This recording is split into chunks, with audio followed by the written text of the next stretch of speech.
Chapitre 1. La maison où résonnait la politesse.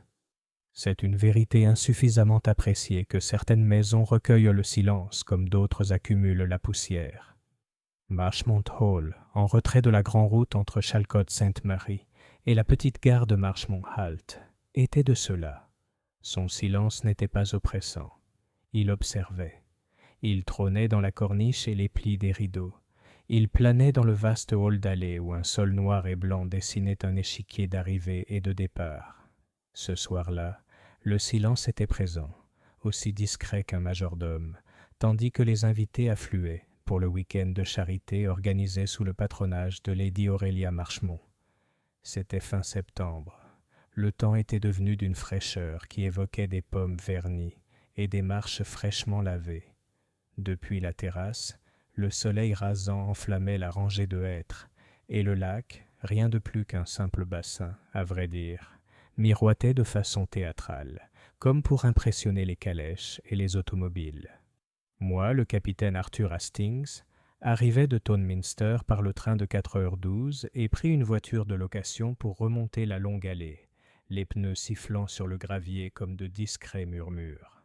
Dès que je sortis, la grande porte s'ouvrit, et Madame Reeves, la gouvernante, apparut avec cette expression cérémonieuse particulière à certaines gouvernantes, comme si elle lançait elle-même des invitations au monde. C'était une femme compacte et compétente, dont le visage avait oublié comment sourire, sauf par intermittence. « Capitaine Hastings, nous sommes ravis de vous accueillir. Votre chambre est la chambre bleue. Monsieur Julian Marchmont est dans la bibliothèque avec Monsieur Pike. Lady Aurélia est sur la terrasse sud. »« Merci, Madame Reeves, » dis-je en remettant sac et chapeau à un valet de pied dont la jeunesse donnait à la livrée un air de costume emprunté. « Et les autres invités ? » ?»« Ils sont arrivés, monsieur, ou presque, » répondit-elle de son ton prudent. « Mademoiselle Frobisher est arrivée à 2h, le docteur Hart à 3h. Mademoiselle Caro n'est pas encore arrivée. Le colonel se promène dans les jardins. » Le silence qu'elle laissa suggérait que le retard de Mademoiselle Caro avait déjà été évoqué en bas. « Le thé est servi dans le petit salon. » Je suivis le valet de pied dans le large escalier en chêne, m'arrêtant devant une fenêtre ovale d'où la vue offrait la pelouse ouest, avec son urne ornementale, et 2 ponts s'agitant d'un pas léger. Les murs étaient ornés de portraits, des Marchemont de toutes les importances, leurs cadres, tels des gueules dorées, prêts à proférer des critiques. Ma chambre était un charmant agencement de chintz et de papier à rayures bleues, avec une baie vitrée dominant le lac. Un parfum de cire d'abeille et de lavande s'élevait des surfaces polies. Après avoir fait les ablutions nécessaires pour être présentable dans une maison de campagne anglaise, je descendis et, guidé par le murmure des voix, trouvai le petit salon. À peine avais-je franchi le seuil que Julian Marchmont se détourna du tapis du foyer et s'avança rapidement vers moi. C'était un homme grand et vif d'environ 35 ans, brun, avec la gaieté tendue d'un homme qui a trop de choses à penser et qui est déterminé à ce que personne ne le voie. « Mon cher Hastings, nous sommes reconnaissants à Lady Chelm de nous avoir réunis. J'espère que vous avez trouvé l'endroit facilement. » »« Parfaitement. On dirait que les préparatifs ont été un peu fatigants. » Il rit un peu trop légèrement. « Oh, ce n'est rien, juste les angoisses habituelles. Vous savez comment se déroulent ces événements caritatifs. Il faut convaincre le comté de donner sa bourse. Venez, laissez-moi vous présenter. » Près de la table à thé se trouvait une petite compagnie. Lady Aurélia était assise, très droite, sur une chaise délicate, tel un trône.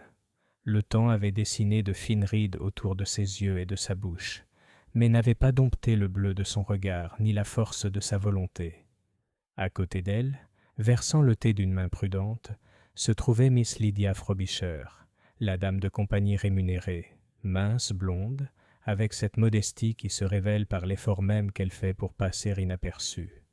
Le colonel Peregrine Arbuthnot, raide comme un piquet dans son costume civil en tweed, se tenait près des portes-fenêtres, inspectant les pelouses avec l'air réservé d'un officier à la retraite qui a décidé que tous les paysages sont plus beaux à être promenés. Le docteur Cecil Hart, le médecin du village, à la beauté légèrement fleurie, réchauffait ses longs doigts au feu. Un peu à l'écart, assis sur un canapé avec l'intensité timide d'un homme qui écoute plus qu'il ne parle, se tenait Alfred Pike, l'avocat de la famille, couvert de cendres d'une cigarette qu'il semblait trop absent pour fumer. « Capitaine Hastings, » commença Julian, « vous connaissez Lady Aurelia, bien sûr. » Je m'inclinai et reçus un hochement de tête froid. « Vous allez bientôt apprécier mademoiselle Frobisher. Elle contrôle toute la maison. Le docteur Hart nous préserve tous de la mort, quand il pense à venir. Monsieur Pike tente l'impossible. Il maintient nos affaires en ordre. Et le colonel Arbuthnot veille à la discipline partout, ajouta sèchement Lady Aurelia. Elle tendit une petite main, parfaitement ferme. Nous vous sommes reconnaissants de votre aide pour le catalogue, capitaine Hastings. Julian m'assure que vous avez l'œil pour les curiosités. Je suis honoré d'être utile, ai-je répondu. Je crois que la pièce maîtresse sera le médaillon. À ces mots, un léger silence s'abattit, comme si un nom avait été prononcé, imposant à la fois respect et inquiétude. Le docteur Hart, qui s'apprêtait à faire une « remarque », referma la bouche. La cigarette de M. Pike laissa tomber une fine couche de cendre sur sa manchette. Mademoiselle Frobisher reposa la théière avec précaution et joignit les mains. Les lèvres de Lady Aurelia se pincèrent. Oui, le médaillon d'argent, il a son histoire. Julian rit de nouveau. Un brin d'histoire d'amour familial, c'est tout. Romance, grogna le colonel Arbuthnot. Si par romance vous entendez malice, les objets de famille sont plus beaux dans une banque que dans une salle de bal, là où nous étions en 2017 chez Givenchy. « Pardonnez-moi, colonel, » dit Lady Aurelia. « Nous sommes dans le Somerset, pas chez Givenchy. » Je dois préciser que l'événement auquel nous étions tous engagés était une exposition-vente caritative dans la salle de bal le lendemain soir, au profit de la maison de convalescence du village. Lady Aurelia avait accepté, sur les instances de Julian, d'ouvrir les armoires familiales, et le comté avait promis d'y assister. Mais c'était le médaillon qui donnait toute sa saveur à l'affaire, car le médaillon d'argent de Marchmont n'avait pas été exposé au public depuis 1898, et les ragots s'y étaient toujours accrochés comme le lierre s'accroche à la pierre. « C'est très simple, » dit Julian, s'appuyant contre la cheminée avec un air d'insouciance étudiée.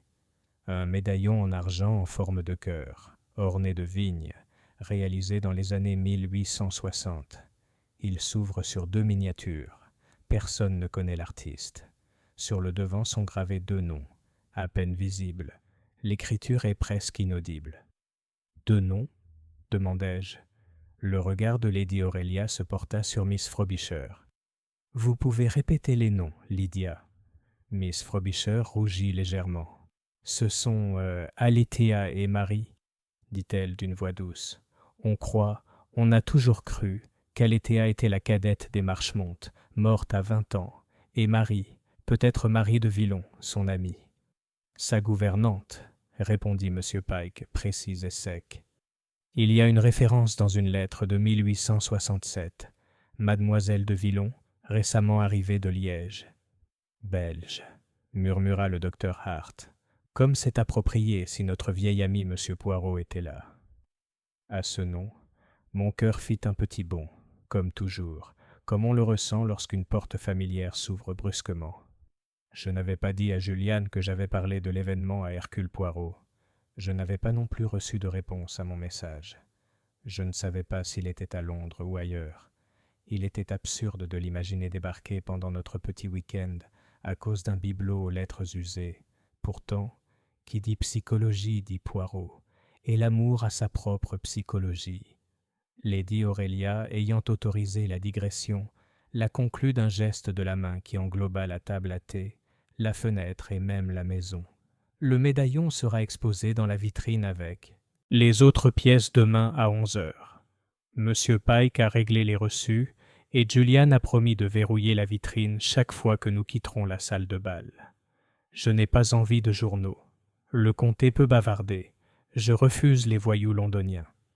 Vous aurez au moins un journaliste, remarqua le docteur Hart avec ce demi-sourire qui peut être à la fois aimable et insolent. J'ai vu dans le Townminster Chronicle une annonce annonçant que mademoiselle Vivienne Carroll est attendue ce soir. Elle apporte la publicité partout où elle va. Une actrice, dit le colonel Arbuthnot d'une voix qui donnait l'impression que le mot était un délit, belle comme une image et vide comme une bulle de savon. Vous êtes démodé, colonel, lui dit Julian, amusé. Mademoiselle Carroll est très demandée, et elle n'est pas du tout futile. Nous l'avons parce qu'elle attirera le comté et ses chéquiers. Qu'elle est gentille de sa part de consacrer du temps, dans ses engagements, à éclairer l'esprit rustique, dit Lady Aurelia. Son ironie était telle que le destinataire la ressent quelques minutes plus tard. Ne devrions-nous pas voir le fameux médaillon ? Ai-je osé ?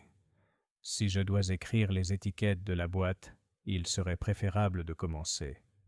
Lady Aurelia regarda M. Pike, qui hocha légèrement la tête et se leva, chassant la cendre de sa manchette avec un geste distrait. « La chambre forte est dans l'état où je l'ai laissée à 3h14, dit-il. J'ai les clés. J'ai réglé l'horloge du coffre pour qu'elle sonne si on la dérange. » Il consulta une montre ancienne et soignée. « Il est 5h moins 5. »« Très bien, » dit Lady Aurelia. « Julian, veuillez excuser le capitaine Hastings. Lydia, vous viendrez aussi faire votre petite liste. » Nous traversâmes le hall, froid, caverneux, avec en son centre une table sur laquelle reposait un unique objet, un gant de chevreau noir, laissé là par inadvertance. L'œil de Madame Reeves, s'il l'avait vu, ne l'aurait pas épargné. De là, un couloir menait à une porte en sergé vert et, au-delà, à la petite pièce où les Marchmont conservèrent les trésors qu'ils refusaient de confier à un banquier. M. Peake sortit 2 clés, longues et en laiton, les inséra dans le coffre et les fit tourner l'une contre l'autre avec la satisfaction grave d'un homme dont la vie est faite d'angles droits et de documents soigneusement préparés. Le coffre-fort émit un léger clic et s'ouvrit avec un soupir, tel un vieux monsieur s'asseyant. À l'intérieur, sur des plateaux de feutre, se trouvaient les pièces destinées à être exposées. Une tabatière avec une miniature représentant un garçon boudeur, une paire de boucles de montre en pâte de verre de style Régence, une montre dont le verre fissuré s'était arrêté à un moment dramatique, 2h10, récit préféré d'un ancêtre. Et au centre, sur un carré de velours bleu, le médaillon. Il était plus petit que je ne l'avais imaginé, pas plus grand que la poitrine d'un rouge-gorge, et aussi délicatement travaillé qu'une dentelle en métal. L'argent avait la douce lueur d'un objet souvent manipulé et rarement poli. L'unique diamant du fermoir était modeste, mais d'une grande clarté.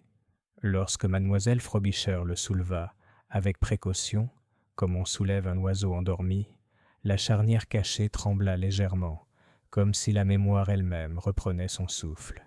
« Les noms, » dit-elle en le tenant vers la lumière. « Regarde, tiens, c'est presque un jeu de lumière pour les lire. » Je me penchai et vis, finement gravés dans les ondulations de la vigne, 2 mots qu'on pourrait manquer au premier coup d'œil. Aletheia, Marie. Les lettres n'étaient pas alignées comme par un graveur, elles étaient plutôt courbées comme des vignes, entrelacées. Une romance en effet, et peut-être un brin de défi. Julian nous observait avec cette même lucidité qui, chez lui, était un masque. « Il y a une histoire de famille, vous savez, » dit-il. Aletheia, la beauté volontaire, et Marie, la gouvernante qui était plus qu'une gouvernante. Une dispute, une nuit d'orage, une disparition sur le continent.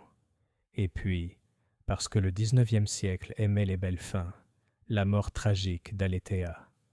Le médaillon a été retrouvé dans un tiroir de la salle de classe après sa disparition. Lady Aurelia, qui nous avait suivis avec l'air d'une souveraine passant en revue ses troupes, prit la parole d'un ton qui rafraîchit l'atmosphère. Les histoires de famille sont pour les soirées d'hiver. Nous exposerons le médaillon parce qu'il est magnifique et que la maison de convalescence nécessite des fonds. C'est tout.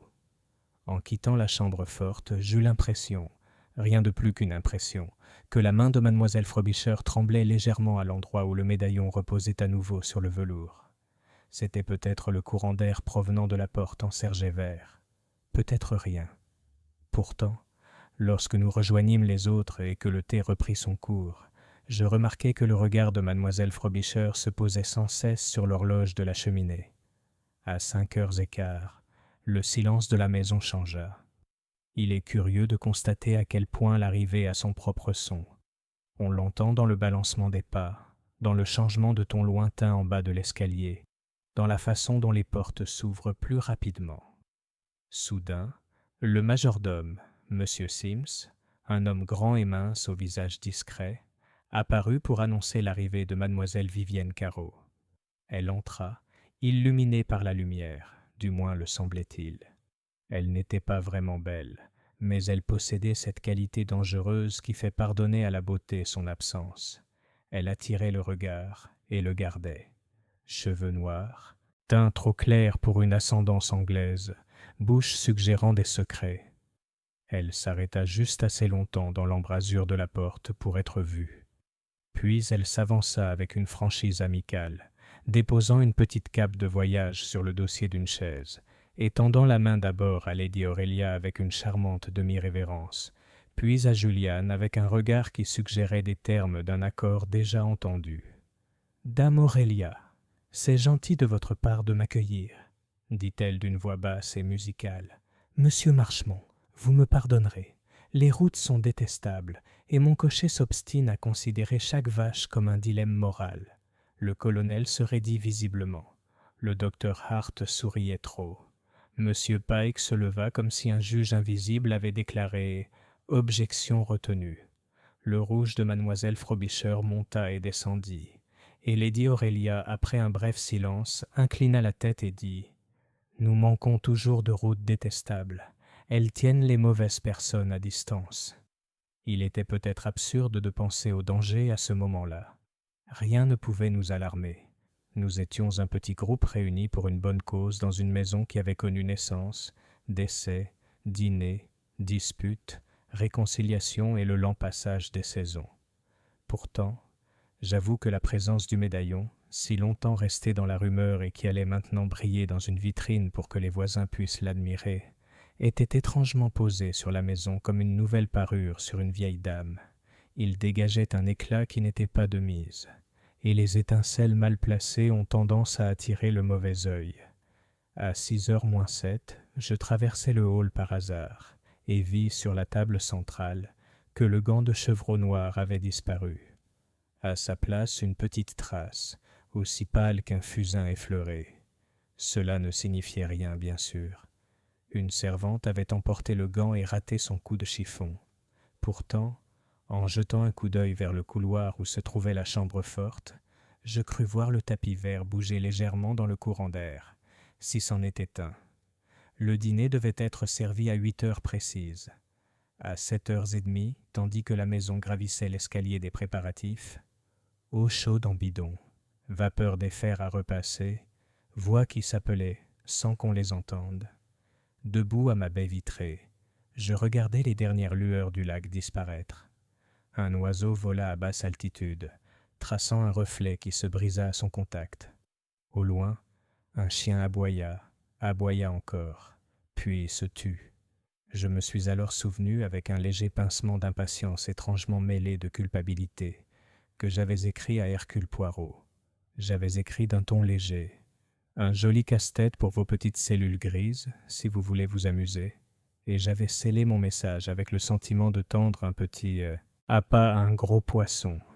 S'il allait mordre, je n'aurais su le dire. C'était le genre d'affaire, ou plutôt le genre d'atmosphère, qu'il appréciait. Un cercle fermé, un objet murmurant, l'histoire qui vous épie par-dessus l'épaule. Je me suis dit qu'il ne viendrait pas, qu'il serait à Londres, occupé à quelque chose d'important. Puis j'ai ri de moi-même, car s'il y a une chose qu'on apprend à propos de Poirot, c'est que ce qu'on y trouve d'important n'est pas toujours ce à quoi on s'attend. À 8h moins 5, dans le hall en contrebas, l'horloge sonna une fois. Un petit son guindé. Les invités commencèrent à descendre, polis et posés. Mademoiselle Carreau, vêtue d'un gris argenté qui faisait écho à l'éclat du médaillon. Le docteur Hart, avec un gardénia qui dissimulait mal une touche de carmin, là où un rasoir avait été trop vigoureux. Monsieur Pike sans cendre, immaculé comme une statue. Mademoiselle Frobisher vêtue de bleu pâle, trop pâle peut-être, pour son teint. Lady Aurelia enfin en soie noire, une broche au cou qui aurait pu être une étoile épinglée pour le service. Nous nous installâmes pour dîner, et la maison se rassembla comme le font les vieilles maisons pour s'occuper des affaires du repas. Les conversations allaient et venaient. On abordait, on testait, on terminait la chasse, l'état des routes, le sermon du vicaire, jusqu'à ce que, comme il se doit, la conversation revienne à l'exposition du lendemain. « Le médaillon, dit Lady Aurelia, resterait cette nuit à sa place habituelle. À 11 heures précises, il serait apporté dans la salle de bal. Monsieur Pike, le docteur Hart et Julian seraient présents au verrouillage de la vitrine. Mademoiselle Frobisher, de sa petite main précise, vérifierait le catalogue. Le colonel, s'il insistait, patrouillerait. « Ce sera sans danger, » déclara Julian, reprenant son expression avec la même intensité. « Il n'y a aucun mystère. » Aucun mystère. Et pourtant, alors que le café arrivait à 9h27, j'avais remarqué l'heure car l'horloge du buffet était très précise, et que mademoiselle Caro racontait une charmante anecdote à propos d'une répétition et d'un chien de compagnie récalcitrant. Un bruit de pas étouffé retentit dans le couloir. Un pas d'homme, pensai-je. Puis le silence. Monsieur Sims passa avec le porto sans faire un signe. On entend des choses dans les vieilles maisons. Elles ont leur propre petit commerce de sons. Pourtant, mes cheveux se dressèrent légèrement sur ma nuque. Plus tard, après que les dames se furent retirées et que les conversations se furent raréfiées en un murmure masculin et confortable, le colonel sur la cordite, Monsieur Pike sur les horaires de train, le docteur Hart sur l'idiotie des patients. Je m'éclipsai et me promenai un instant dans la salle de bal par l'une des portes latérales. Seule une branche du lustre était restée allumée. Le sol poli lui répondait par une faible lueur fantomatique. Contre le mur du fond se dressait la longue table où seraient disposées les vitrines. J'imaginais sur le socle central un petit cœur d'argent scintillant dans un verre. Sur la nappe de soie déjà étendue sur la table, un léger fil gisait. J'avançai le doigt et le soulevai. Un cheveu, très fin, très blond. Miss Frobisher peut-être. Elle avait été partout cet après-midi-là, ou une des servantes. Mais je repensai aux gants, à la tâche, au courant d'air à la porte enserrée, aux pas étouffés, et je me dis qu'il ne fallait pas penser comme un romancier. La maison s'apaisa. Le silence s'installa. Dans la chambre bleue, j'éteignis la lampe et écoutai la nuit presser les vitres. Quelque part, un gond grinça tandis qu'une fenêtre bougeait. Et dans la chambre forte, en contrebas, je vis en esprit un médaillon en forme de cœur posé sur du velours bleu, avec deux noms entrelacés comme des vignes. Alethea, Marie. Il scintillerait demain sous le verre, digne d'être admiré et peut-être envié. Pour l'instant, il dormait. Et dans ce sommeil, si je ne me trompe, commença le premier mouvement de notre drame. Chapitre 2. La première note discordante. Le lendemain matin, clair et frais, le soleil diffusait une pâle lumière sur les pelouses et le lac au loin. De ma baie vitrée, j'observais la brume s'élever de l'eau, se dissipant à mesure que l'air se réchauffait. De l'extérieur, Marchmont Hall offrait un paysage de paix imperturbable. Pourtant, intérieurement, j'avoue m'être réveillé avec un étrange sentiment d'attente, comme si une aiguille invisible remontait déjà une horloge qui allait bientôt sonner une heure inopportune. Le petit déjeuner fut un moment calme, pris dans la petite salle à manger. Lady Aurelia présidait avec une efficacité qui ne laissait guère de place aux conversations interminables. Le colonel, impeccable et droit, consommait des harangues avec une précision militaire. Le docteur Hart affichait un air de bonne humeur, bien que ses yeux fuyaient avec une impatience qui contrastait avec ses manières. Julian Marchmont paraissait harassé, comme si même la marmelade lui imposait des exigences. Mademoiselle Caro, en revanche, n'était pas aussi tendue. Elle rayonnait de fraîcheur matinale, son rire résonnant dans la pièce haute de plafond. Je remarquai de nouveau que mademoiselle Lydia Frobisher paraissait pâle et renfermée, comme si elle n'avait pas bien dormi. Elle gardait les yeux rivés sur son assiette et répondait à toute question avec une politesse vive et nerveuse. Lady Aurélia le remarqua. « Lydia, ma petite, on dirait que la nuit ne t'a pas été favorable. Il y avait des courants d'air dans la chambre bleue. »« Oh non, madame, seulement… » Elle hésita puis se reprit avec un petit sourire. « Seulement la nouveauté du lieu et l'excitation d'aujourd'hui. » Lady Aurélia ne répondit pas, mais son regard s'attarda sur le compagnon un instant de plus que la courtoisie ne l'exigeait. Après le petit déjeuner, la maison s'anima d'une animation feutrée. Des domestiques passèrent avec des plateaux, apportant argenterie et porcelaine à disposer dans la salle de bal. M. Pike, toujours précis, vérifiait reçus et listes, avec l'air d'un homme qui a misé sa réputation sur une colonne de chiffres exacts. Julian se hâta de pièce en pièce, donnant des instructions au valet de pied, passant en revue les arrangements, répétant son propre sang-froid. J'ai passé l'heure précédant 11 heures à errer entre la terrasse et la bibliothèque, observant ce curieux état d'esprit où les maisons s'attardent lorsqu'elles se préparent à une inauguration solennelle. La tension est palpable, mais elle est étouffée par des couches d'étiquette et d'agitation. À 11 heures précises, nous nous sommes retrouvés dans la salle de bal.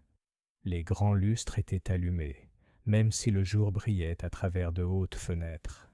Des vitrines brillaient le long des tables centrales, attendant leurs trésors. Chandeliers en argent, tabatières et antiquités étaient déjà disposés, mes étiquettes bien nettes à la main. Au fond, sur un piédestal carré, une vitrine attendait vide, la place du médaillon. M. Pike et Julian apportèrent le plateau de velours de la chambre forte. Je suivis avec mademoiselle Frobisher, dont la main tremblait légèrement sur son carnet. Le docteur Hart et le colonel suivaient, l'un amusé, l'autre méfiant envers tout cérémonial. Lady Aurélia et mademoiselle Caro attendaient déjà, la première raide et droite, la seconde languissante comme un chat au coin du feu. Une fois dévoilé, le médaillon provoqua un profond soupir parmi l'assemblée. Sur le tissu bleu foncé, son argent brillait d'une beauté discrète et intime. Les vignes gravées semblaient onduler sous la lumière changeante. Les noms, Alethea et Marie, étaient à peine visibles en regardant attentivement. Mademoiselle Caro se pencha, les lèvres entr'ouvertes. « Charmant, vraiment charmant, » déclara-t-elle. « On dirait qu'il renferme encore un secret. » L'expression de Lady Aurélia se figea. Les secrets de famille ne sont pas du ressort du public. Le sourire de mademoiselle Caro s'épaissit, serein. Alors, on l'admirera comme un simple objet, Lady Aurélia, un bibelot qui renferme une romance sans histoire. Le colonel grogna. Au diable l'amour! Ce bijou n'a rien à faire dans un coffre-fort. Néanmoins, il est sorti, répondit vivement Julian. Il fit signe aux valets de pied, qui déposèrent le médaillon dans l'écrin préparé. M. Pike le verrouilla, examina le verre et hocha la tête avec satisfaction. Voilà, en sécurité. C'est à ce moment-là que retentit la première note discordante. Madame Reeves, la gouvernante, apparut à la porte, le visage pâle, empreint d'une agitation contenue. Elle s'approcha de Lady Aurélia d'un pas trop précipité. « Madame, je vous demande pardon. Une des femmes de chambre signale un problème. Une fenêtre de l'aile a été trouvée déverrouillée ce matin. Elle semble avoir été forcée. » Les mots tombèrent dans le silence comme une pierre dans un puits. Dame Aurélia se raidit. « Forcée ? Comment est-ce possible ?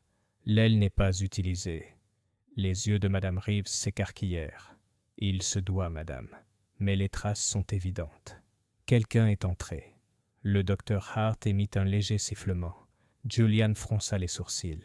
La main de mademoiselle Frobisher se serra si fort sur son carnet que ses jointures blanchirent. « Peut-être un vagabond en quête d'un abri, » suggéra Julian avec une légèreté forcée. Le colonel rétorqua. « Les vagabonds ne connaissent pas le chemin des ailes inutilisées. Quelqu'un est entré dans cette maison avec des informations. » Le regard de Lady Aurélia parcourut l'assemblée. « L'affaire sera examinée immédiatement. Sims parlera aux hommes, Reeves aux servantes. Je ne veux pas que l'alarme se répande. Pour l'instant, nous allons procéder. Le médaillon est en sécurité. Rien n'a été volé. Ces paroles étaient définitives. Pourtant, je ne pouvais chasser l'image de cette fenêtre déverrouillée, de la légère trace de charbon sur la table de l'entrée la veille, du gant manquant. De petites choses, peut-être. Pourtant, Poirot m'avait souvent dit « C'est la petite chose, Hastings, qui trahit la vérité. La grande chose n'est que la scène. » Je me demandais alors ce que mon ami penserait de ces signes, s'il avait effectivement reçu ma lettre, et si le célèbre petit Belge pourrait encore arriver à Marchmont Hall avant que notre drame n'atteigne son dénouement. Chapitre 3. L'invité inattendu. Il était 12h30 lorsque l'horloge de la maison sonna avec sa sobre résonance, et nous nous retrouvâmes pour déjeuner dans la longue salle à manger. Malgré l'injonction de Lady Aurelia de ne pas sonner, je ne pus m'empêcher de constater que chaque convive portait en lui un profond malaise. La conversation s'écoulait, mais les mots trébuchaient, les rires montaient, mais retombaient trop vite. Même Miss Carroll, d'habitude aussi maîtresse d'elle-même qu'une actrice principale sur scène, laissa échapper une pointe d'égarement lorsque sa cuillère à soupe heurta l'assiette. Le colonel Arbuthnot, cependant, continua à tonner à sa manière habituelle. « Écoutez-moi bien, » déclara-t-il, « une fenêtre non verrouillée est le début des ennuis. Trop de domestiques, trop de portes. Dans mon régiment, rien ne restait déverrouillé après l'extinction des feux, pas même un coffre de campagne. » Lady Aurelia le fit taire d'un regard. « Ce n'est pas un régiment, colonel, ni un champ de bataille. Reeves aura la situation en main. » Le docteur Hart haussa un sourcil, amusé. « On peut se demander, cependant, si les méfaits ne seraient pas plus proches de nous que les vagabonds dans les haies. Le médaillon a bel et bien connu, disons, des complications. » Sa remarque fut accueillie par une toux brève de M. Pike, qui semblait peiner, comme si les ragots étaient une violation du protocole légal. Lydia Frobisher gardait les yeux rivés sur son assiette, déplaçant un morceau de poisson avec une diligence inutile. C'est à ce moment que le majordome apparut à la porte, discret comme toujours, mais un mot à la main. Il s'approcha de Lady Aurelia, s'inclina et le présenta sur un petit plateau. Elle y jeta un coup d'œil, fronça les sourcils et brisa le seau. Ses yeux se levèrent un instant et pour la première fois de la journée, son sang-froid vacilla. « Une arrivée inattendue, » dit-elle après une pause. « Monsieur Julian, il semble que votre ami, Monsieur Hercule Poirot, soit ici. » L'effet sur l'assemblée fut électrique. Julian parut surpris, puis étrangement soulagé. Le colonel Arbuthnot grogna, mi-irrité, mi-reconnaissance du nom. Mademoiselle Carroll s'illumina instantanément, comme ravie par la promesse de nouveauté. Le docteur Hart sourit d'un air vaguement amusé. Monsieur Pike ajusta ses lunettes, tandis que la cuillère de mademoiselle Frobisher heurta son assiette avant qu'elle ne puisse la maîtriser. Pour ma part, je ne pus réprimer un sourire. J'avais espéré, j'avais deviné, mais la présence de Poirot me procurait une immense satisfaction. Un instant plus tard, la porte s'ouvrit, et il était là. Hercule Poirot, petit, précis, la moustache resplendissante, ses chaussures vernies brillantes comme des miroirs, son costume gris impeccable malgré la poussière du voyage. Il inclina la tête vers les invités avec la courtoisie d'un courtisan, mais ses yeux perçants, vert gris, parcoururent la pièce d'un coup d'œil et ne manquèrent de rien. « Mesdames, messieurs, dit-il de sa voix riche et posée, pardonnez-moi de m'immiscer à votre table. J'arrive, comme vous dites dans ce pays, à l'improviste. Mais lorsque mon cher ami Hastings m'écrit au sujet d'une petite énigme, je découvre que mes pieds, ils se conduisent ici sans ma permission. » Je ne pus m'empêcher de rire, et Poirot me lança un regard qui était à moitié reproche, à moitié affection. Lady Aurelia se leva, sa dignité intacte. « Monsieur Poirot, malgré votre imprévu, vous êtes bien sûr le bienvenu. Julian, veillez à ce que les chambres soient prêtes. » Poirot s'inclina de nouveau. « Vous êtes trop aimable, madame. Je ne serai qu'un invité, silencieux comme une souris. Je ne m'immisce que pour voir ce médaillon dont les noms chuchotent sur le cadran. Car la psychologie de tels objets, cela m'intéresse. Alors vous le verrez cet après-midi, dit rapidement Julian. Nous l'exposons demain, mais vous pourrez le voir dans la salle de bal à votre guise. Merci. Ce sera très agréable. Poirot s'installa sur la chaise vide à côté de moi, les mains jointes sur la table, la moustache sereine. Pourtant, alors même qu'il tendait la main vers le pain, je vis que son regard s'égarait, d'abord vers le visage pâle et troublé de Miss Frobisher, puis vers la posture raide et irritable du colonel, puis vers le demi-sourire amusé du docteur Hart, puis enfin vers Julian lui-même, dont la main tremblait faiblement tandis qu'il versait le vin. Le regard de Poirot s'arrêta longuement sur Julian. Il ne dit rien, inclinant simplement la tête, comme pour prendre acte d'un détail déjà observé. L'après-midi fut consacré aux préparatifs de l'exposition du lendemain. La grande salle de bal résonnait de pas, et les domestiques entraient et sortaient avec des fleurs, des tables et des présentoirs. Pourtant, Poirot, toujours méthodique, demanda à Lady Aurélia la faveur d'une visite privée. Elle accepta, non sans une certaine réticence, et à 3h30, nous nous retrouvâmes réunis devant la vitrine fermée à clé. Poirot se pencha sur la vitre, la tête penchée sur le côté, la moustache frémissante. Très intéressant. Un petit médaillon en argent, modeste, et pourtant, comme vous dites, chargé de l'électricité de l'histoire. Il fait déjà battre les cœurs plus forts, n'est-ce pas? Il demande que l'on ouvre le coffret. Monsieur Pike sortit les clés, protestant faiblement contre l'inconvenance, mais le hochement de tête de Lady Aurélia l'obligea à obéir. Le verre s'ouvrit, et Poirot prit délicatement le médaillon dans ses petites mains soignées. Il examina la gravure avec une loupe qu'il sortit de sa poche. Il la retourna, testa le fermoir, et l'ouvrit pour révéler les deux miniatures. Des visages délicatement peints, l'un d'une jeune femme à la blondeur anglaise, l'autre d'une beauté continentale plus sombre. « Voilà, dit-il doucement, deux noms, deux visages, deux destins entrelacés. Alethea et Marie, une histoire d'amour, certes, mais aussi, peut-être, une rivalité. Dites-moi, dame Aurélia, l'histoire se termine-t-elle dans l'harmonie ou la discorde ? » Son visage resta impassible. « Tout finit par la mort, monsieur Poirot. C'est tout. » Poirot inclina gravement la tête, puis replaça le médaillon sur le velours avec la précision d'un joaillier. Pourtant, à l'éclat de ses yeux, je compris que son esprit était déjà en train de tisser sa toile. Alors que l'affaire était à nouveau verrouillée et que nous nous tournions pour partir, Poirot murmura à mon oreille « Mon ami Hastings, vous avez bien fait de me faire appeler. Il y a là un petit problème, des plus délicats, des plus dangereux. Je sens, comment dites-vous, non pas le romantisme mais la tragédie. » Je regardai à nouveau le médaillon sous le verre. Son cœur d'argent brillait faiblement au soleil de l'après-midi, comme s'il palpitait d'une vie cachée, et je ne pouvais m'empêcher de me demander, le premier coup avait-il déjà été joué sur un échiquier que nous n'avions pas encore reconnu? Chapitre 4. Les questions commencent. Le lendemain matin, l'aube était brumeuse, les pelouses enveloppées d'un voile blanc qui adoucissait les contours et brouillait les distances. Marchmont Hall semblait suspendu dans un rêve, ses cheminées surplombant le brouillard telles des sentinelles perdues. L'air sentait les feuilles humides et la terre, et j'eus l'impression, en descendant pour prendre mon petit déjeuner, que la maison elle-même attendait. Quoi, je ne pouvais alors le dire. Poirot était déjà dans la salle à manger, impeccable comme toujours, sirotant son chocolat avec une expression de profonde satisfaction.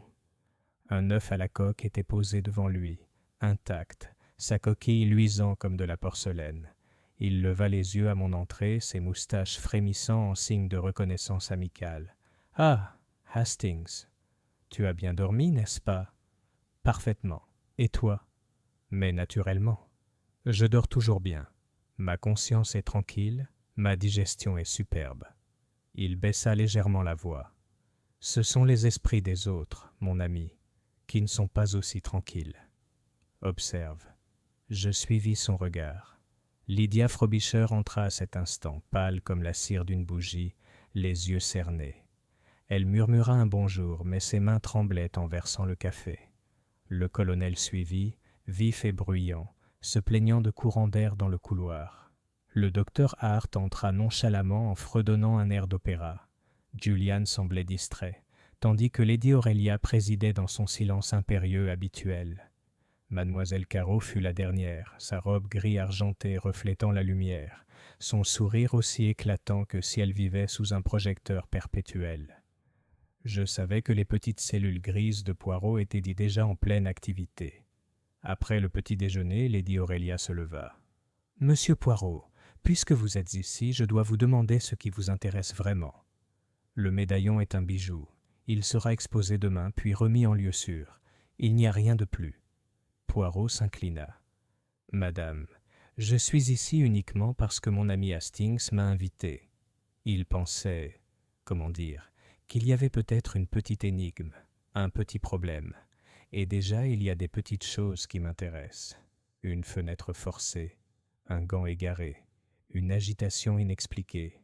Ce sont des broutilles, certes, mais je suis l'homme qui collectionne les broutilles. » Les yeux de dame Aurélia se plissèrent, mais elle dit simplement « Comme bon vous semble. J'espère que vous vous conduirez avec tact. »« Le tact, madame, » dit Poirot en posant la main sur son cœur. « C'est mon deuxième prénom. » Poirot avait pour habitude, lorsqu'il abordait une affaire, de s'adresser à chacun à tour de rôle. Non pas les grands interrogatoires de la police, mais de brèves conversations, posées comme par hasard. Ce matin-là, il arpentait la maison avec moi, s'arrêtant ici et là pour admirer un objet, tout en s'efforçant, avec la plus grande habileté, de recueillir des informations. Nous avons commencé par mademoiselle Lydia Frobisher, que nous avons trouvée à la bibliothèque, en train de vérifier des listes. Poirot s'est avancé avec courtoisie. « Mademoiselle, vous êtes très appliquée. Ces listes sont l'épine dorsale de la civilisation. Sans la femme qui se souvient des petites cuillères, le monde s'effondre, n'est-ce pas ?» Elle rougit légèrement.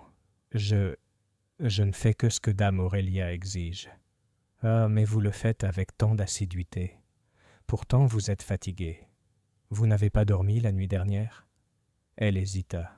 « Non, pas très bien. »« Peut-être, » dit doucement Poirot, « le médaillon vous a-t-il troublé. Il a cet effet. Il rappelle des choses personnelles. » Elle le regarda rapidement, presque effrayée. « Non, pas du tout. Je n'y ai presque pas pensé. » Poirot inclina la tête comme satisfait. Pourtant, lorsque nous nous éloignâmes, il murmura « Cette jeune femme, Hastings, a les nerfs à vif. Elle craint quelque chose, mais quoi? On verra bien. » Nous avons ensuite rencontré le docteur Hart, allongé dans le fumoir, une cigarette à la main. Poirot s'est assis à côté de lui et a hoché la tête. « Docteur, vous êtes un homme de science. Dites-moi, que pensez-vous de ce petit médaillon qui fait tant parler ?» Le docteur Hart sourit. « Une curiosité, rien de plus, même si la famille y attache une grande importance, bien sûr. Si vous voulez mon avis professionnel, je dirais que c'est un excellent exemple d'hystérie collective. Un bibelot se forge une histoire, les gens projettent leur passion dessus, et bientôt il devient aussi dangereux qu'un revolver chargé. Vous croyez donc que les gens feraient des folies pour un tel but ? Sans aucun doute, ils l'ont déjà fait. » Les yeux de Poirot brillèrent. « Observation intéressante, docteur. Et vous ? Vous connaissez la famille Marchemont depuis longtemps ? » « Depuis mes années d'étudiant, » répondit Hart d'un ton nonchalant. « J'étais en première année chez le vieux médecin. Je connais leur tempérament et leurs humeurs. Croyez-moi, c'est une famille pleine de tempérament. » Tandis que nous nous retirions, Poirot secoua légèrement la tête. « Celui-là parle légèrement, Hastings, mais il observe plus qu'il ne parle. Il sera utile. » Le colonel Arbuthnot se trouvait sur la terrasse, scrutant les pelouses comme s'il se préparait à des manœuvres. Il accueillit Poirot avec une suspicion bourrue. « Cette histoire de question est inutile, monsieur. Une fenêtre ouverte, c'est tout. Je l'ai dit à dame Aurélia. Trop de serviteurs oisifs, trop peu de discipline. » Vous avez peut-être raison, colonel, acquiesça Poirot d'un ton aigre. Et pourtant, il est curieux que le domestique oisif soit aussi assez habile pour forcer la fenêtre sans bruit. Ce n'est pas l'oisiveté d'un domestique ordinaire, je crois. Le colonel renifla. Exagéré. Vous, les étrangers, vous aimez créer des mystères. Dans l'armée, on s'en tient aux faits. Ah, mais oui, dit gravement Poirot. Mais les faits, ce sont les petits-fils conducteurs. Le schéma, il faut de l'imagination. Le colonel grogna et s'éloigna à grands pas. Julian Marchmont se révéla plus difficile à approcher. Poirot le rattrapa enfin dans la galerie où les portraits d'ancêtres sévères le fixaient. Julian semblait harcelé, la main dans ses cheveux noirs. « Monsieur Marchmont, dit Poirot avec gentillesse, vous avez beaucoup entrepris avec cette exposition. C'est une lourde tâche, n'est-ce pas ?» Julian esquissa un sourire forcé. Ce n'est qu'une question d'organisation. Mais l'organisation exige une certaine lucidité. Et vous, monsieur, vous êtes troublé. Pardonnez-moi, je suis indiscret. Julian secoua la tête. Non, vous êtes perspicace. Oui, je suis inquiet. Ce n'est pas facile d'amener le comté ici, de risquer le ridicule en cas d'échec. Ma tante est redoutable, les finances sont fragiles. Et il y a... Il s'interrompit. Peu importe. Les yeux de Poirot vacillèrent. Ah, il y a toujours ce peu importe. C'est souvent le plus important. Notre dernier entretien concernait mademoiselle Caro, qui apparut dans la salle de bal comme si elle était déjà sur scène. Elle se déplaçait avec grâce, sa robe gris argentée reflétant la lumière, son rire résonnant dans la salle haute. « Monsieur Poirot, enfin nous nous rencontrons vraiment. Vous êtes détective, n'est-ce pas? C'est passionnant. J'espère que vous trouverez ici quelque chose de mystérieux. » Poirot sourit faiblement. « Mademoiselle, les mystères me trouvent même quand je ne les cherche pas. Dites-moi, vous admirez le médaillon? Bien sûr. C'est exquis. Et l'histoire des deux femmes est tragique, romantique, tout ce qu'une pièce de théâtre devrait être. Tu crois donc à son côté romantique? Je crois à son danger, dit-elle avec un sérieux soudain. Les objets sont porteurs de pouvoir. Celui-ci en a. Les gens feraient des choses, des bêtises, pour cela. Poirot l'observa attentivement. Peut-être avez-vous raison, mademoiselle. Peut-être que quelqu'un l'a déjà fait. Ce soir-là, alors que la maison se rassemblait pour le dîner, Poirot m'a pris à part. Sa voix était basse et pressante. « Hastings, mon ami, je te le dis, le danger est déjà là. Avant l'exposition de demain, quelque chose va se produire. Les fils bougent. Observe attentivement. Chaque geste, chaque silence, tout compte. Tu vas m'aider, n'est-ce pas? » « Bien sûr, dis-je chaleureusement. Poirot hocha la tête, la moustache hérissée. « Bon, car j'ai le sentiment, Hastings, que le médaillon en argent ne restera pas longtemps dans son écrin. » Chapitre 5. Les fausses pistes. C'est une particularité des réunions de campagne qu'une certaine harmonie règne jusqu'à la première note de discorde. À Marchmont Hall, cette discorde est arrivée le lendemain matin de la discrète série de questions de Poirot. J'étais descendu tôt, avec l'intention de me promener sur les pelouses humides, lorsque j'ai croisé Madame Reeves dans le hall. Elle paraissait perturbée, les lèvres pincées comme si elle détenait un secret. « Qu'y a-t-il, Madame Reeves ?» demandai-je. Son regard parcourut les alentours avant de répondre. « Capitaine Hastings, ce n'est pas à moi de le dire, mais la vitrine de la salle de bal, on l'a retrouvée déverrouillée ce matin. » « Déverrouillée ? » ?»« Oui, monsieur. Le valet de pied, James, jure l'avoir vérifiée hier soir à 10 heures. À 7 heures ce matin, lorsqu'il est entré pour tirer les rideaux, la serrure n'était pas fermée. » Ces mots me bouleversèrent. Je me précipitai vers la salle de bal. Là, sous la faible lumière d'un matin gris, les coffrets s'alignaient silencieusement. Le médaillon était toujours en place, luisant faiblement sur son velours. Mais le cadenas de l'écrin était pendu de travers, comme fermé à la hâte. Poirot arrive quelques instants plus tard, interpellé par mon inquiétude. Il se pencha sur l'écrin, les yeux brillants. C'est bien ce que je pensais. Le médaillon, il appelle quelqu'un.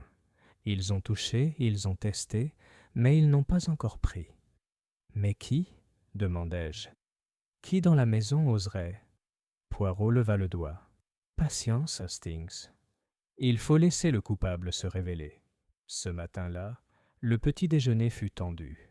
La nouvelle de la valise déverrouillée avait circulé en bas, et bien que Lady Aurélia interdise toute discussion ouverte, cette information pesait lourdement sur nous tous.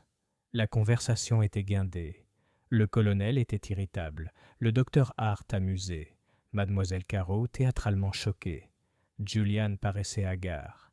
Lydia Frobisher touchait à peine à sa nourriture. C'est alors que les soupçons s'abattirent, avec une rapidité soudaine, sur l'un d'entre nous. Une servante avait découvert dans le couloir, à l'extérieur de la salle de bal, un mouchoir en soie légèrement parfumé au jasmin. Dans un coin, on pouvait lire les initiales. V.C. Tous les regards se tournèrent inévitablement vers Miss Vivienne Caro. L'actrice accueillit la révélation avec un rire étonné. « Mon mouchoir? Impossible.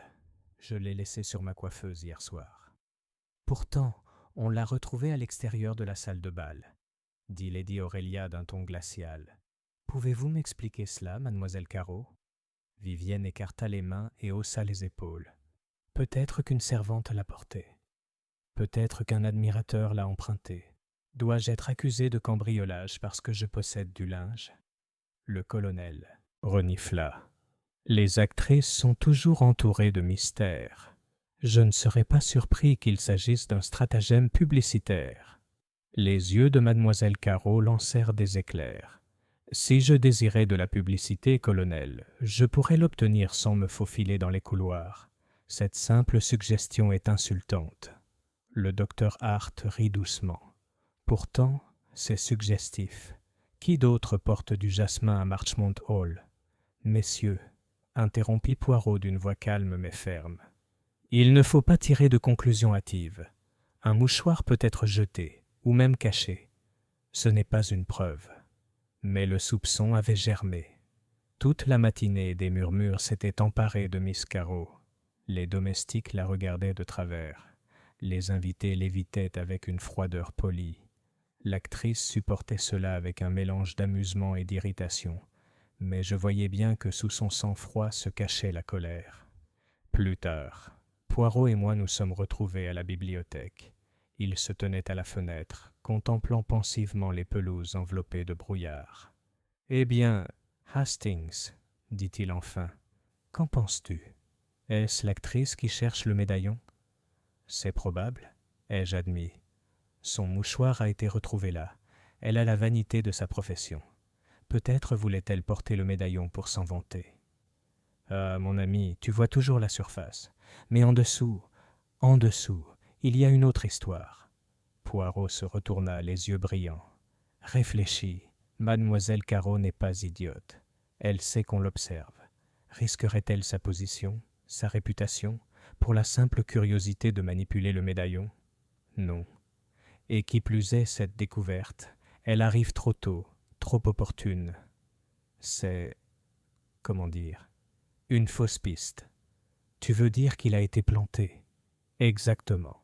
Quelqu'un désire que nous regardions Miss Caro plutôt que lui-même. C'est une vieille ruse. Mais qui voudrait l'incriminer? Poirot écarta les mains. C'est là toute la question, Hastings. Je vois déjà les petits fils se resserrer. Il faut les suivre, et tout doucement, ils nous guideront vers la main qui les tire. Ce soir-là, la tension était à son comble. Le colonel continuait de marmonner des histoires d'actrices et de scandales. Lady Aurélia restait froidement polie, mais son mécontentement transparaissait dans chaque geste de sa personne. Julian évitait complètement Miss Caro. Lydia Frobisher semblait agitée dès que le sujet était abordé, tandis que le docteur Hart lançait des plaisanteries sournoises qui mettaient tout le monde à rude épreuve. Au milieu de cette atmosphère, Poirot était serein. Il dîna avec un appétit parfait, complimenta le vin, admira les fleurs, et raconta même une petite anecdote sur ses débuts en Belgique.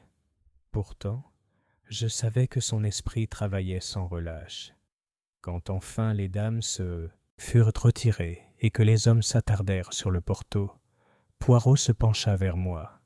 « Hastings, » murmura-t-il, « sois prêt. Bientôt le médaillon. » Il ne sera pas simplement déverrouillé. Il aura disparu. Et tandis qu'il parlait, je sentais l'ombre du malaise s'épaissir dans Marchmont Hall, comme si la maison elle-même attendait le crime qui devait sûrement survenir. Chapitre 6. Un indice détaillé. Le jour suivant, plus clair, la brume se leva enfin, révélant les pelouses vallonnées se découpant nettement sous le soleil de septembre. Marchmont Hall ressemblait de nouveau à l'image même d'une demeure de campagne anglaise, solide, sereine, à l'abri des rumeurs et des craintes. Pourtant, entre ces murs, l'atmosphère était devenue tendue. L'incident du mouchoir nous avait tous déstabilisés, et bien que Poirot l'ait écarté comme une fausse piste, la suspicion s'était installée. Lady Aurelia évoluait dans la maison tel un général se préparant au combat. Ses instructions jaillissaient de ses lèvres avec la précision d'un mousquet, telle servant aux fleurs, telle autre à la verrerie, Sims à l'arrivée des invités. Pourtant, même sa maîtrise redoutable ne parvenait pas à apaiser le malaise. À 11 heures, Poirot et moi entrâmes dans la salle de bal, soi-disant pour admirer les compositions. Le médaillon brillait dans son écrin, pièce maîtresse de l'exposition. La lumière des hautes fenêtres l'éclairait en fins faisceaux, illuminant les vignes argentées. Il paraissait innocent, pourtant il émanait d'une étrange gravité, comme si son histoire pesait invisiblement sur le présent. Poirot resta immobile devant elle, puis il se pencha brusquement, les yeux plissés, la moustache frémissante. « Hastings, dit-il doucement, regarde s'il te plaît. Que vois-tu sur la vitre ?» J'ai regardé de plus près. Rien, sauf mon reflet. Rien du tout? Regardez encore, ici juste au-dessus du fermoir du médaillon. Je me suis penché jusqu'à ce que mon souffle embue la vitre. Et là je l'ai vue, une légère traînée, presque invisible, en forme de croissant. « Une empreinte digitale !» m'exclamai-je. Poirot hocha la tête. « Exactement. Mais remarquez, Hastings, ce n'est pas là où un doigt se poserait naturellement en soulevant la valise. C'est à l'intérieur. Quelqu'un a ouvert la valise depuis sa dernière fermeture. Mais qui ? C'est la question, mon ami. La serrure n'est pas forcée. La valise a été ouverte avec une clé. Qui a les clés ? Monsieur Pike, Julian Marchmont et Lady Aurelia, répondis-je aussitôt, me rappelant leur discussion. Juste comme ça. 3 personnes seulement. Pourtant, quelqu'un d'autre a réussi à toucher le verre à l'intérieur. Voyez-vous, Hastings, voici le détail qui trahit. Un contact négligent, petit mais fatal. Une empreinte digitale est la vanité de la main. Elle proclame « J'étais là ». Poirot se pencha, examinant la marque discrète. Elle est petite. Un doigt de femme, je crois, et appuyé légèrement, sans forcer. « Alors, mademoiselle Caro ?» suggérai-je avec empressement. On la soupçonne déjà. Peut-être a-t-elle obtenu la clé d'une manière ou d'une autre. Poirot me lança un regard de reproche patient. « Tu te dépêches toujours, Hastings. Tu saisis la première explication comme l'affamé qui saisit le premier pain. Mais ce pain, il est peut-être empoisonné. Non, non, il ne faut pas se décider trop tôt. Il faut juste constater. L'affaire a été ouverte secrètement, et la main d'une femme a laissé sa trace. Cet après-midi-là, Poirot parvint à parler à M. Pike à la bibliothèque. Je l'accompagnai. « Vous, monsieur, êtes le gardien des clés, » commença Poirot. « Vous êtes sûr, absolument sûr qu'elles ne vous ont pas quitté ?» L'avoué ajusta ses lunettes. « J'en suis absolument certain. Mes lunettes restent toujours dans ma poche, sauf lorsque Lady Aurelia en personne les demande. Et hier soir, à 10 heures précises, j'ai vérifié moi-même la salle de bal. Les serrures étaient bien fermées. Ce matin, en entrant, elles étaient dans l'état où je les avais laissées. Pourtant, l'empreinte digitale dit le contraire, » murmura Poirot. Monsieur Pike parut peiné. « Les empreintes digitales ne sont pas de mon ressort. »« Je vous assure, monsieur Poirot, que ma clé n'a pas été utilisée à mauvais escient. » Poirot inclina la tête. « Merci, monsieur. Il faut toujours être sûr de soi. » Plus tard, Poirot et moi sommes allés faire un tour sur la terrasse, où Lydia Frobisher était assise avec un livre qu'elle ne lisait visiblement pas. Poirot s'est approché d'elle avec une courtoisie bienveillante. « Mademoiselle, pardonnez-moi de vous déranger. Vous avez l'air fatiguée. » Elle sursauta. « Oh, ce n'est rien, monsieur Poirot. Je n'ai pas bien dormi, c'est tout. » Poirot s'assit à côté d'elle. « C'est le médaillon, peut-être ? Il vous dérange ?» Ses yeux clignèrent. « Non, pourquoi ? » « Parce qu'il est empreint de secrets, mademoiselle, de vieux secrets, de nouveaux secrets. On ne peut le contempler sans ressentir, comment dire, le poids du souvenir. » Pendant un instant, elle sembla sur le point de parler. Puis elle serra les lèvres, les mains crispées sur ses genoux. « Je n'en sais rien, » dit-elle enfin, « absolument rien. » Le regard de Poirot s'attarda sur son visage pâle. « Parfois, mademoiselle, ce n'est pas ce que l'on sait qui compte, mais ce que l'on craint. » Ce soir-là, la maisonnée se réunit à nouveau pour le dîner. La tension était palpable. Le colonel marmonnait des choses sur la discipline. Le docteur Hart lançait des plaisanteries insouciantes. Julian buvait plus qu'il ne fallait, et mademoiselle Caro semblait agitée, son rire un peu trop fort. Lydia parlait à peine. Lady Aurélia restait figée, le regard froid et autoritaire.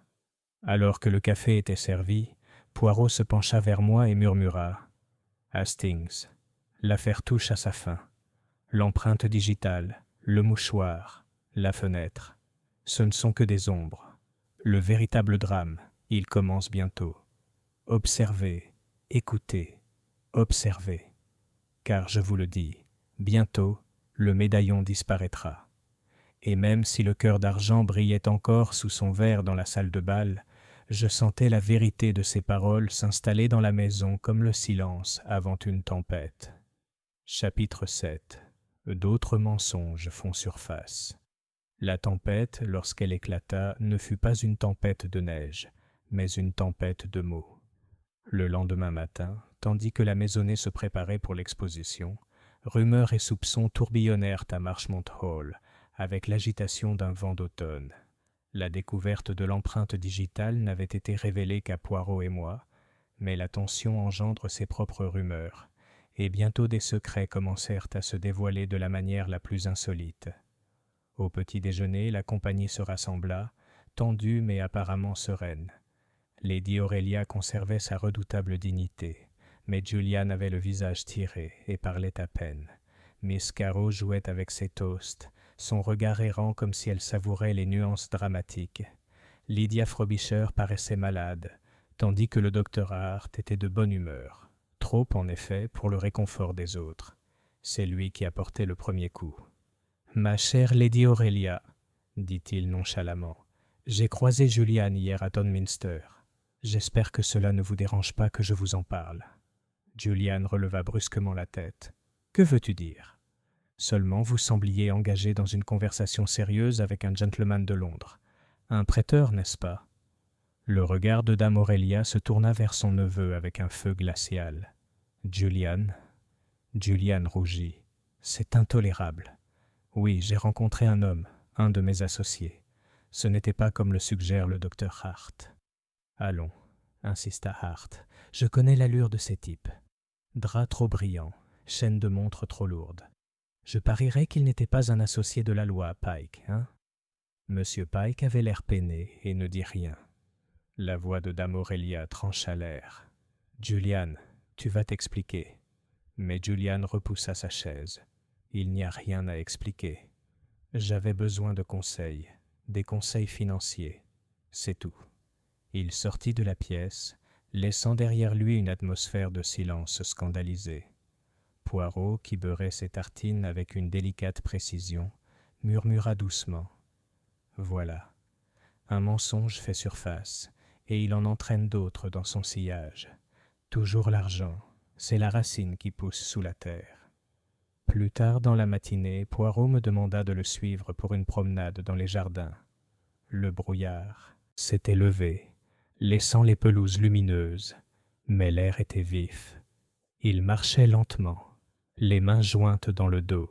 « Voyez-vous, Hastings, les petits mensonges éclatent déjà au grand jour. Monsieur Julian, il cache ses problèmes d'argent. C'en est un. Mais il y en a d'autres encore. »« Comme ça ?» demandai-je. Il s'arrêta devant l'urne ornementale. « comme l'affaire du docteur Hart. Quelle affaire? Exactement. C'est ce que murmure une des servantes, entendue par Madame Reeves, répétée à Sims, puis à moi-même. Le docteur Hart, paraît-il, est souvent vu au village avec une dame qui n'est ni sa patiente, ni sa femme, car il n'en a pas. Une dame plus jeune, plus jolie et très attachée à elle. J'ai sifflé. Et qui est-elle? Poirot sourit faiblement. Mais qui d'autre que mademoiselle Lydia Frobisher? Je l'ai regardée fixement. Mais ça me paraît absurde. Elle est timide, douce, pas vraiment du genre à s'engager dans une liaison. Absurde peut-être, mais la psychologie, Hastings, est curieuse. La timide, elle recherche peut-être une protection. Le médecin, lui, est audacieux, flatteur. Et voilà. Vous voyez déjà que les motifs de jalousie, de dissimulation peuvent être présents. Notre promenade fut interrompue par une silhouette soudaine près de la haie d'If. Miss Carroll, enveloppée dans un manteau écarlate malgré la clarté du jour. Elle sourit malicieusement. « Monsieur Poirot, je tiens à vous remercier. Vous avez suscité un tel engouement dans notre réunion. Tout le monde murmure maintenant. C'est mieux que n'importe quelle pièce de théâtre. » Poirot la regarda gravement. « Mademoiselle, une pièce est sans danger. Les acteurs, eux, ne meurent pas. Mais ici, c'est la vie, et dans la vie, le danger est réel. » Elle rit même si son teint s'empourpra. « Peut-être. Mais dites-moi, me soupçonnez-vous encore? Ou avez-vous découvert un nouveau scandale qui viendrait troubler la maison? » Poirot s'inclina légèrement. « Je soupçonne tout le monde, mademoiselle. C'est plus sûr. Vous non plus, je crois, n'êtes pas à l'abri de la dissimulation. » Ses yeux brillèrent. « Et que cache-t-il? Peut-être une connaissance, inconnue de Dame Aurélia. Peut-être une correspondance. » Les lèvres de Miss Carroll s'entr'ouvrirent d'indignation, mais elle ne dit rien de plus. Elle s'éloigna, laissant derrière elle une légère trace de parfum de jasmin. Ce soir-là, une autre révélation nous attendait. Nous étions réunis au salon lorsque M. Pike, l'air inhabituellement décomposé, s'éclaircit la gorge. « Dame Aurélia, je me sens obligé de parler. Des rumeurs circulent concernant le testament de feu M. Marchmont. Des rumeurs prétendent que Julian a, surestimé son héritage. » Dame Aurélia se raidit. « Je n'ai rien entendu de tel. Mais si, dit doucement le docteur Hart, les villageois bavardent librement. Ils disent que Marchmont Hall est hypothéqué, que Julian joue plus qu'il ne devrait. » Julian, qui venait de rentrer, rougit.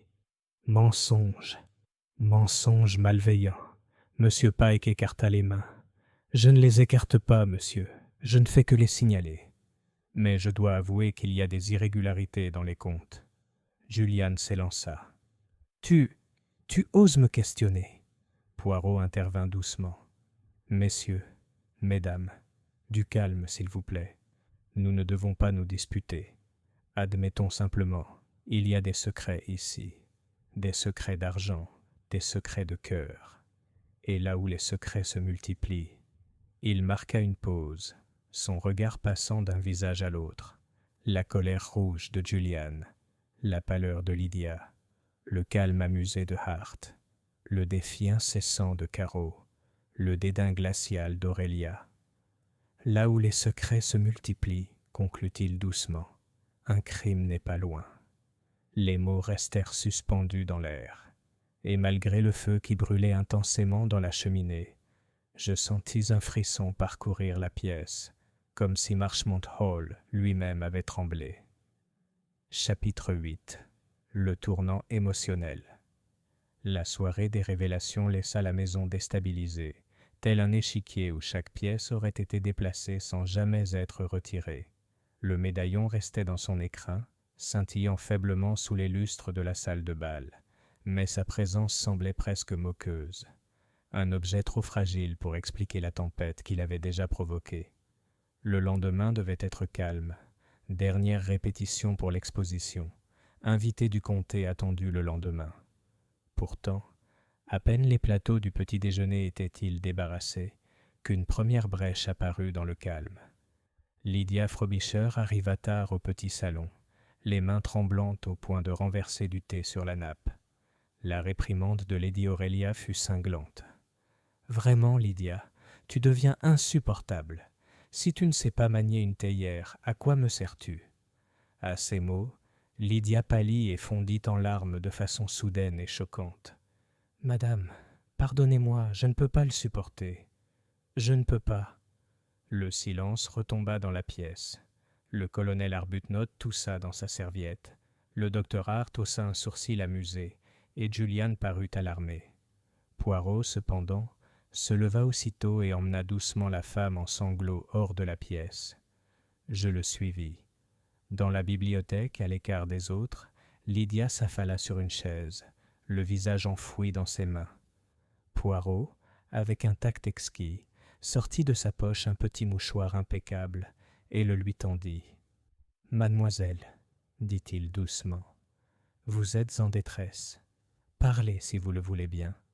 Parfois la vérité, ça rassure. » Les sanglots de Lydia s'apaisèrent peu à peu. Elle releva enfin les yeux, rouge mais résolue. « C'est vrai, murmura-t-elle. Il y a quelque chose que je dois dire. Si je le garde plus longtemps, je vais devenir folle. » Poirot inclina la tête, attendant. « J'ai rencontré le docteur Hart en secret, » avoua-t-elle d'une voix tremblante. « Mais ce n'est pas ce qu'il pense. Ça n'a jamais été inapproprié. » « Continuez, » insista doucement Poirot. « Il m'a conseillé. Voyez-vous, mon frère était ruiné par des dettes à Londres. Certaines de ces dettes étaient aussi les miennes, même si je ne le savais pas avant que les créanciers ne me poursuivent. Le docteur Hart était gentil. Il a dit qu'il pouvait m'aider, qu'il parlerait à quelqu'un à Townminster qui savait ce genre de choses. Mais quand d'autres nous ont vus ensemble, ils ont pensé autrement. Et monsieur Julian, il est au courant ?» Elle secoua violemment la tête. « Non. Personne ne doit le savoir. Si dame Aurélia soupçonnait quelque chose, je serais renvoyé sur le champ. Elle ne supporte pas le scandale. » Les yeux de Poirot brillèrent de compréhension. « Alors, il y a l'argent, il y a le secret, il y a la peur. Et vous, mademoiselle, vous tremblez toujours quand on parle du médaillon. Pourquoi ?» Lydia serra le mouchoir. « Parce que je l'ai déjà vu. » Poirot se pencha en avant. « Quand ?» ?»« Il y a des années. Quand je suis entré au service de dame Aurélia, on m'a montré les reliques familiales, et parmi elles se trouvait le médaillon. Mais il n'y avait pas deux noms dessus. Un seul. Alethea. Le nom de Marie a été ajouté plus tard. J'en suis certaine. J'ai commencé. »« Plus tard ? Mais qui ?» Elle secoua la tête. « Je ne peux pas le dire. Je me souviens seulement que les vignes s'enroulaient autour d'un seul nom, pas de deux. Et puis, soudain, des années plus tard, elles portaient les deux. Je n'ai rien dit. Ce n'était pas mon rôle. » Les moustaches de Poirot frémirent. « Très intéressant. Ça change beaucoup.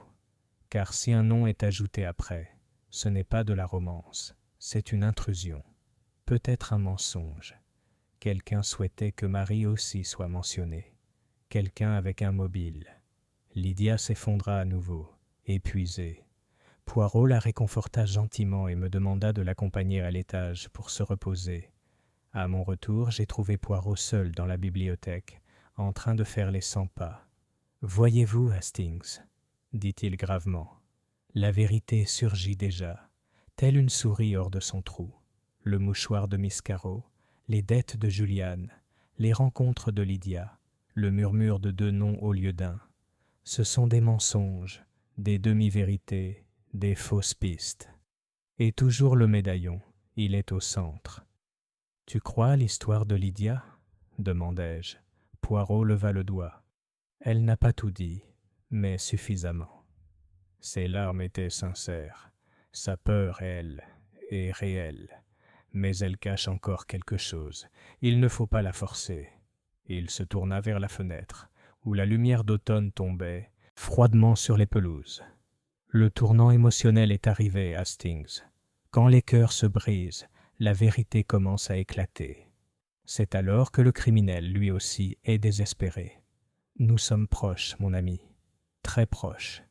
Et tandis qu'il parlait, j'étais certain que la confession de Lydia n'était que la première pierre d'un barrage. Le déluge suivrait, et avec lui peut-être le désastre. Chapitre 9. Le piège. Selon la philosophie de Poirot, lorsqu'on est proche de la vérité, il ne faut pas se précipiter pour la saisir, mais créer les conditions pour qu'elle surgisse d'elle-même. Le criminel, Hastings, m'avait-il dit un jour, se trahit non pas lorsqu'il est observé, mais lorsqu'il se croit invisible. C'est alors que le masque tombe. À Marchmont Hall, il s'apprêtait désormais à faire tomber le masque. La maisonnée était devenue agitée. Julian Marchmont s'emportait à la moindre provocation. Lady Aurelia perdait son sang-froid. Lydia Frobisher restait la plupart du temps dans sa chambre. Miss Carrow voltigeait avec une gaieté forcée. Le docteur Hart riait trop fort. Le colonel Arbuthnot grognait sans discernement sur tout le monde. Et sous tout cela se trouvait le médaillon, toujours dans son écrin, toujours brillant, et pourtant plus dangereux que n'importe quelle arme. Poirot s'est confié à moi alors que nous nous promenions dans la roseraie ce matin-là. Hastings, il est temps de resserrer les mailles du filet. Voyez-vous, les mensonges font déjà surface. Les problèmes d'argent de Julian, les rencontres secrètes de Lydia, le nom ajouté au médaillon, les insinuations sur mademoiselle Carrow. Tout le monde cache quelque chose. Mais ce ne sont pas tous les mensonges qui m'intéressent. C'est la contradiction. Contradiction. Oui.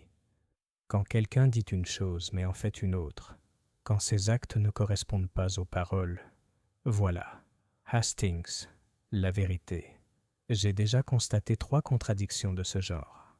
Nous les exposerons bientôt. Et comment comptez-vous faire cela? Ai-je demandé.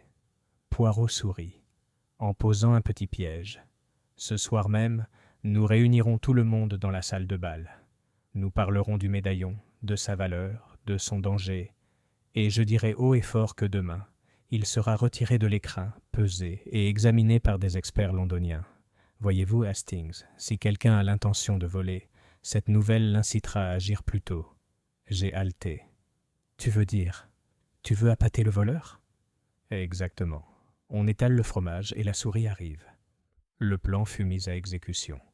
Au dîner ce soir-là, Poirot se leva, sa petite silhouette imposant l'attention avec une autorité tranquille. « Mesdames, messieurs, commença-t-il, j'ai contacté des experts londoniens, des connaisseurs en bijoux anciens. Ils ont exprimé le vif désir d'examiner le médaillon de près, de le peser et d'en étudier la facture. Demain matin, il sera donc retiré de son écrin et confié à leurs soins pour une courte période. » Un frémissement parcourut la table. Julian parut surpris. Lady Aurelia mécontente, le docteur Hart amusé, Miss Carrow les yeux écarquillés, Lydia effondrée, le colonel marmonnant des bêtises. Poirot écarta les mains. C'est bien sûr avec l'autorisation de la famille. Cela accroîtra la renommée de Marchmont Hall, et peut-être aussi les fonds destinés à l'association. Lady Aurelia inclina la tête avec raideur. S'il le faut, monsieur Poirot, nous ne nous y opposerons pas. Merci, madame. Poirot s'inclina. Alors, c'est convenu. J'observais les visages autour de la table. Si jamais la culpabilité s'y était cachée, elle avait dû surgir à cet instant. Les lèvres de Lydia remuaient silencieusement, comme pour prier. La main de Julian tremblait sur son verre. Le docteur Hart esquissa un sourire narquois. Mademoiselle Carrow parut intriguée. Le colonel fixait Poirot comme s'il était un poste de tir allemand. Après le dîner, Poirot m'entraîna à l'écart dans la bibliothèque. Le feu brûlait doucement, projetant de longues ombres. « Hastings, » murmura-t-il. « Maintenant, attendons. Ce soir, je crois, on tentera. Tu veux dire que le médaillon sera volé ce soir? Peut-être. Le coupable sait maintenant que demain, il sera examiné par des experts.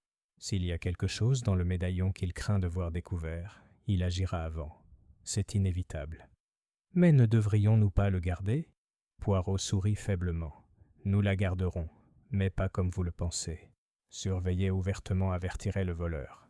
Non, Hastings, nous devons paraître sereins, voire insouciants. Toi et moi monterons la garde, mais discrètement. J'ai déjà parlé à Sims. La salle de bal sera fermée à clé, mais sans surveillance. Du moins en apparence. Et si le voleur réussit? Les yeux de Poirot brillèrent. Ils n'y parviendront pas. J'ai déjà tendu un petit piège, quelque chose qui les trahira dès qu'ils toucheront le médaillon. Quel genre de piège? Hastings, patience. Si je te dis tout, tu n'auras pas l'air surpris au bon moment, et j'ai besoin que tu aies l'air surpris. À 10h30 ce soir-là, le silence régnait dans la maison. Les invités se retirèrent, les domestiques regagnèrent leur quartier. Poirot et moi prîmes place dans la galerie au-dessus de la salle de bal, dissimulée derrière les lourds rideaux de velours. De là, nous pouvions contempler par une étroite ouverture la grande salle en contrebas.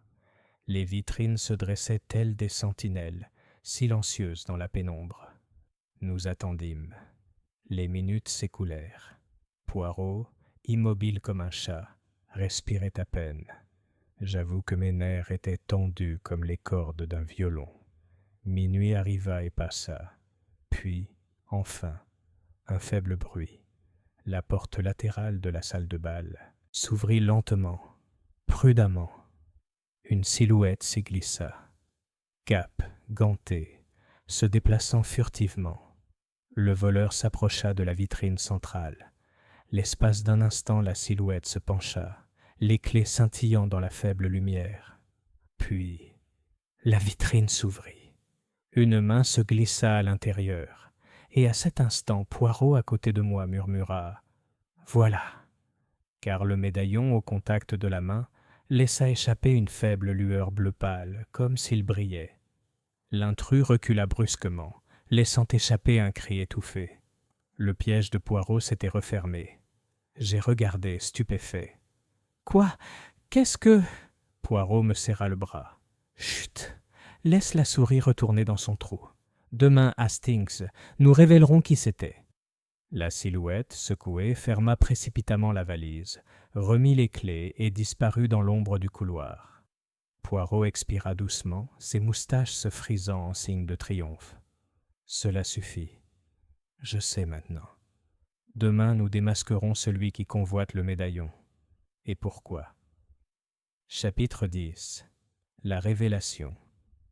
C'est dans la grande salle de bal de Marchmont Hall, sous les hauts lustres et au milieu des éclats d'argent et de verre, qu'Hercule Poirot choisit de dévoiler la vérité.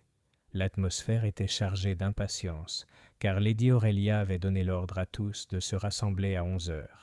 Invités et familles étaient réunis, le visage pâle et tendu dans la claire lumière de septembre. Le médaillon brillait encore dans son écrin, mais il me semblait briller d'un éclat sinistre, comme s'il savait que ses secrets allaient enfin être révélés à voix haute. Poirot se tenait au centre de la pièce, sa silhouette impeccable, ses moustaches impeccables, ses yeux flamboyants. Il s'inclina devant Lady Aurélia, puis s'adressa à nous tous. « Mesdames, messieurs, nous sommes ici pour parler non seulement d'un objet d'argent, mais aussi de cœurs, des cœurs qui mentent, des cœurs qui craignent, des cœurs qui aiment trop. Depuis des jours, de petites choses me parlent.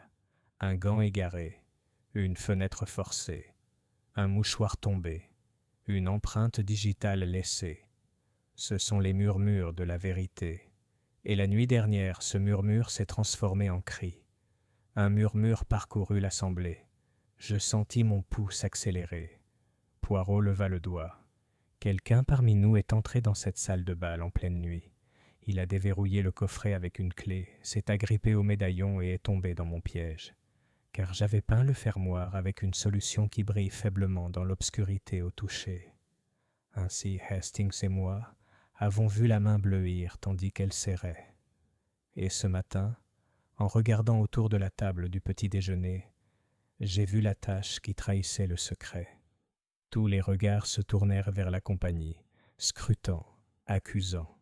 Moi-même, je regardais d'un air égaré, ne sachant pas où me porterait la culpabilité. La voix de Poirot retentit. La main était petite, une main de femme, et sur elle, ce matin, il restait une légère trace de bleu. Mesdames, messieurs, la voleuse qui cherchait à s'emparer du médaillon était Miss Lydia Frobisher. Un hoquet collectif s'éleva.